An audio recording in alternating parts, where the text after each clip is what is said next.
మీకు మాట చెప్తాను. కొత్తగా సంఘం కట్టబడిన ఆ దినాల్లో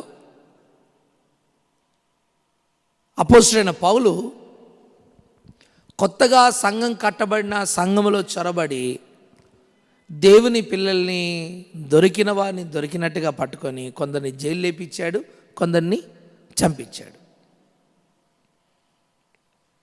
ఎవరు? సౌలు. తర్వాత పౌలుగా మారాడు. సౌలు వస్తున్నాడంటే ఇంకా అందరికీ భయం.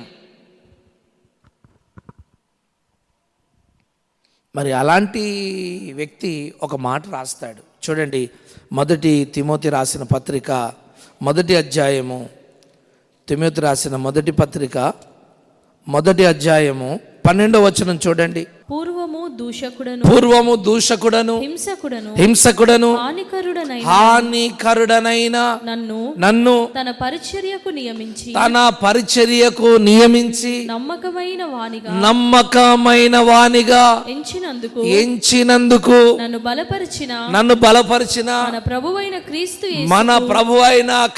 యేసు ప్రభువైన క్రీస్తు యేసును కృతజ్ఞుడనై ఉన్నాను. ఆమేన్, ఆమేన్. ఏమంటున్నాడు? పూర్వం నేను ఎలాంటి వాడిని? పూర్వము దూషకుడను హింసకుడను హానికరుడనైన.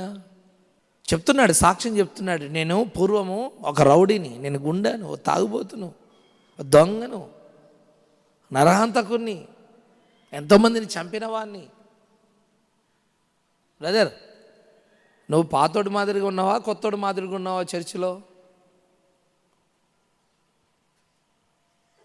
పౌలు ఏమంటున్నాడు? నేను పూర్వం, ఇప్పుడు కాదు, ప్రజెంట్ కాదు. నీకు పూర్వ బుద్ధులుండి సంఘంలో ఉన్నావా?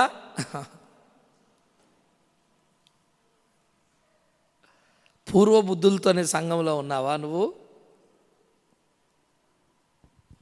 నువ్వేం బాగుపడతావు?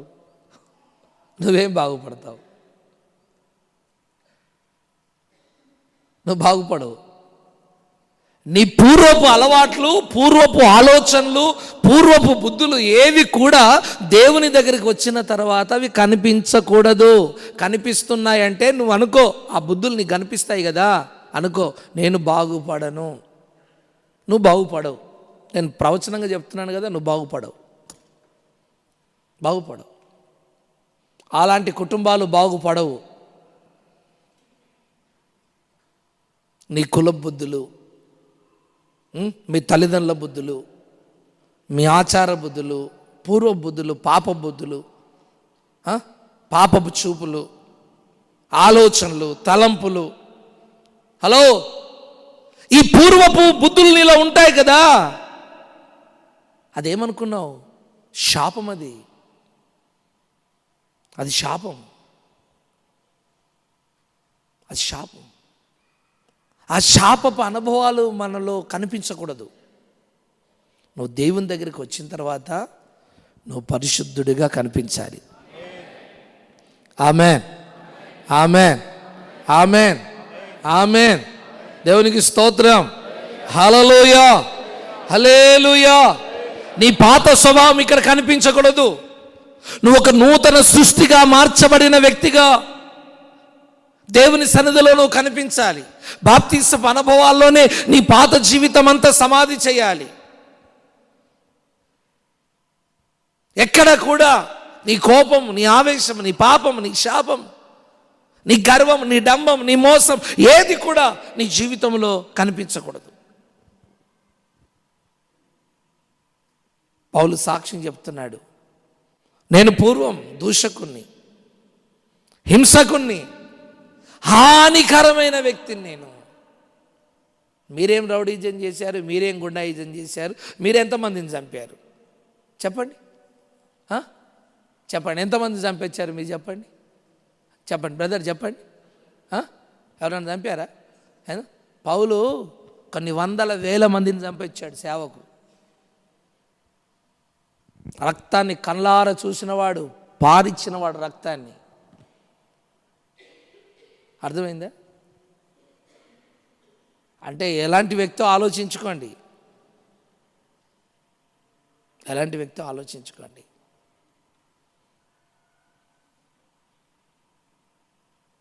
భయంకరమైన వ్యక్తి.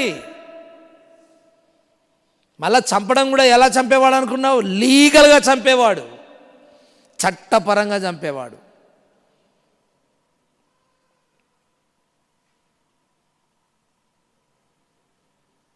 అలాంటి క్రూరమైన వ్యక్తి ఇప్పుడు సాక్ష్యం చెప్తున్నాడు.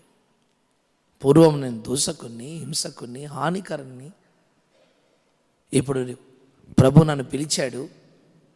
ఎలా పిలిచాడు తెలుసా? ఆయన దృష్టికి నేను నమ్మకమైన వానిగా కనిపించాను. ఆమేన్, ఆమేన్, ఆమేన్, హల్లెలూయా.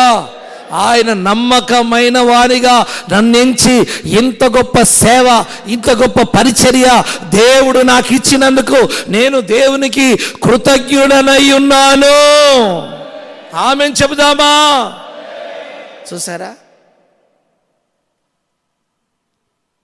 నేను కృతజ్ఞుడని. ఇంత గొప్ప రక్షణ నాకు ఇచ్చాడు, ఇంత గొప్ప సేవ నాకు ఇచ్చాడు, ఇంత గొప్ప పరిచర్య నాకు ఇచ్చాడు, సేవకునిగా నన్ను మార్చాడు. ఒక రౌడీగా ఉండవలసిన నన్ను ఒక పాస్టర్గా మార్చాడు దేవుడు. ఒక తాగుబోతుగా, వ్యభిచారిగా, దొంగగా ఉండవలసిన నన్ను ఒక పాస్టర్గా మార్చాడు దేవుడు నన్ను. నేను దేవునికి కృతజ్ఞుడనై ఉన్నా.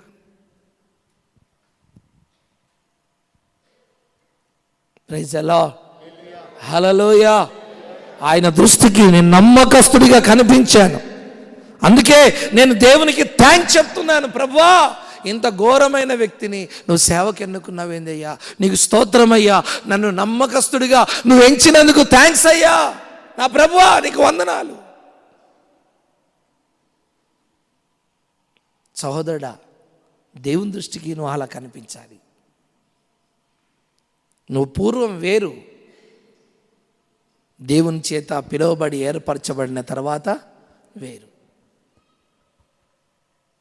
ఆమేన్, ఆమేన్, ఆమేన్, హల్లెలూయా. నువ్వు పూర్వం వేరు, పూర్వపు నీ జీవితం వేరు, నీ సాక్ష్యం వేరు, నీ బ్రతుకు వేరు, నీ మాటలు వేరు. అవి ఇప్పుడు మాట్లాడకూడదు, అవి ఇప్పుడు మాట్లాడకూడదు. మాట్లాడుతున్నావంటే నీ వెంట శాపం ఉందని అర్థం. బాగా గుర్తుపెట్టుకోండి. మీకు శాపం పోయిందా లేదా మీరు ఎట్లా తెలుసుకోవాలంటే ఇదే గుర్తు. పూర్వపు మాటలు నీవు మాట్లాడుతున్నావంటే, పూర్వపు ఆలోచనలు నీకు వస్తున్నాయంటే, పూర్వపు కార్యక్రమాలు నువ్వు చేస్తున్నావంటే నీ వెంట ఏమున్నట్టు?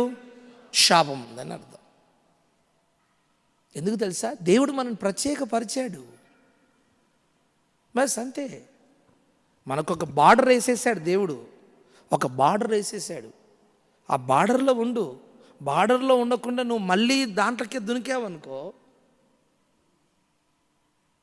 కడగబడిన పంది, చెప్పండి, కడగబడిన పంది బురదలో దొరికినట్టుగా, కుక్క తన వాంతికి తిరిగినట్టుగా ఉంటుందట. Praise the lord. గట్టిగా అల్లు చెప్దామా? హుషారుగా అల్లు చెప్దామా?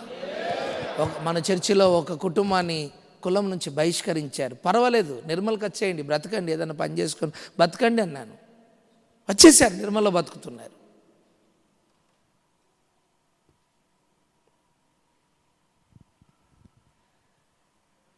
రాజీ పడని భక్తి చేసినప్పుడే కదా నీకు ఆ పరలోకం దొరికేది.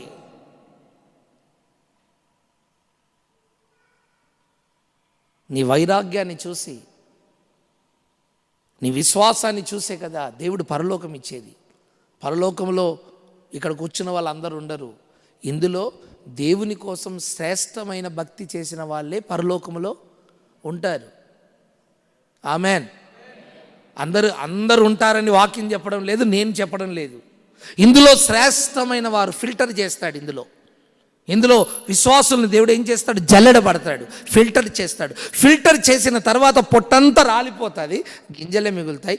ఆ గింజలకే అదిగో పరలోకం, అది దగదగ మెరిసే దేదీప్యమానమైన సూర్యుడు చంద్రుడు లేని యుగ యుగాలుగా యేసు రాజుగా ఉండి, ప్రధాన యాజకుడుగా ఉండి యుగ యుగాలుగా పరిపాలించే ఆ దేదీప్యమానమైన సూర్యకాంతులను మించిన 1000 కోట్ల సూర్యకాంతులను మించిన అద్భుతమైన దేశం, నగరం, అదే పరలోకం. అది నీకు కావాలా?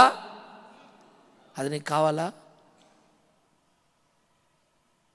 అది కావాలంటే ప్రభు నిన్ను ఎలా ఈ లోకంలో జీవించమన్నాడో అలా జీవించు. Amen, amen. బాప్తీసం పొందిన వాళ్ళందరికీ పరలోకం ఇస్తానని దేవుడు చెప్పలేదు. నువ్వు నమ్మకంగా ఆయనను వెంబడించి దేవుని పిలుపును అర్థం చేసుకొని ఏర్పాటు చేయబడిన గుంపులో ఉండి నమ్మకమైన వ్యక్తిగా నువ్వు దేవుని సన్నిధిలో జీవించినప్పుడే ఆ యొక్క నిత్య జీవం అనే పరలోక రాజ్యం నీకు దొరుకుతుంది. అది ఇవ్వడానికే యేసు ప్రభు సిలువ కొట్టబడ్డాడు. అది ఇవ్వడానికే 39 కొరడా దెబ్బలు తిన్నాడు. ఎందుకు తిన్నాడు అనుకున్నావు? అది ఇవ్వడానికే, నీకు ఇవ్వడానికే. ఆయనకి తినవలసిన అవసరం, దెబ్బలు తినవలసిన అవసరం ఏముంది? అది నీకు ఇవ్వడానికే ప్రాణం పెట్టాడు, గాయపరచబడ్డాడు, ఉమ్మివేయబడ్డాడు. అర్థం చేసుకో. ఆయన శిలువ మరణాన్ని అర్థం చేసుకో, ఆయన శిలువ త్యాగాన్ని అర్థం చేసుకో. ఆయన ఆ రాజ్యానికి నిన్ను తీసుకుని వెళ్ళడానికి ఆయన ఎన్ని శ్రమలు, నిందలు, అవమానాలు అనుభవించాడో నీకోసం ఒకసారి ఆలోచించు. ఎక్కడికి? పరలోకం నిన్ను తీసుకెళ్ళడానికి.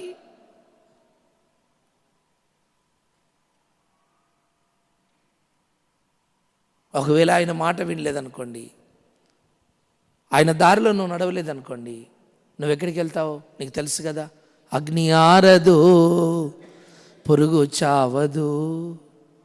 నువ్వు తప్పు చేసినప్పుడల్లా నీ గమ్యం అదే అని నీ మనసులో తిరుగుతుండాలి. హలో, నువ్వు అబద్ధం ఆడినప్పుడల్లా, తప్పు చేసినప్పుడల్లా, దేవునికి వ్యతిరేకంగా నడిచినప్పుడల్లా నీ మనసులో ఏం తిరుగుతుండాలి? ఇదే పాట, అగ్ని ఆరదు, పొరుగు చావదు, గప్పు గప్పునా మండుచుండును, ధనవంతుడు అగ్నిలో బాధపడుచున్నాడు, అబ్రహాము రొమ్మున లాజరు కూర్చున్నాడు. మనం ఎదవలసిన 2 తొవ్వలు, 2 స్థలాలు. అయితే పరలోకమన్నా వెళ్ళాలి, అయితే నరకమన్నా వెళ్ళాలి. నరకం వెళ్ళిందనుకోండి, అగ్ని ఆరదు, పురుగు. ప్రేమైన దేవుని బిడ్డలారా, నువ్వు దేవుని చేత ఏర్పరచబడిన వ్యక్తివని, పిలువబడిన వ్యక్తివని నువ్వు గుర్తించి దేవునింట్లో నువ్వు నమ్మకమైన వ్యక్తిగా ఉండాలి.